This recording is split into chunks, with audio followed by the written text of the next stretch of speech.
क्या सिंध तास मुआहिदे की कुअलम कौला खिलाफ वर्जियों पर पाकिस्तान भारत के आगे घुटने टेक देगा? ये सवाल अहम होने की वजह से लाजमी तौर पर पाकिस्तान और भारत के हुकूमती व सियासी हलकों में ज़ेर बहस है। ये सवाल दरअसल बिलावल ज़रदारी भुट्टो के उस बयान के बाद ज़्यादा शिद्दत से उठने लगा है जब उन्होंने एक इंटरव्यू में ये कहा कि पाकिस्तान भारत से पानी पर डील करने के लिए भारत को मतलूबा अफराद दे सकता है।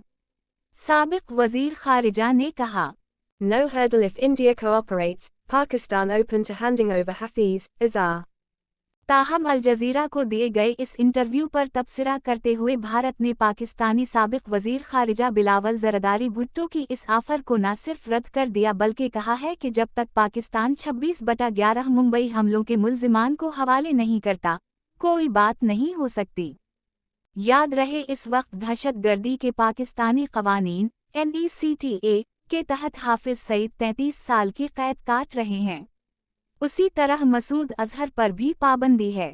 इससे कबल जनाब बिलावल भुट्टो ने कहा था कि दरियाए सिंध के पानी के लिए पाकिस्तान अपना खून बहाने के लिए तैयार है।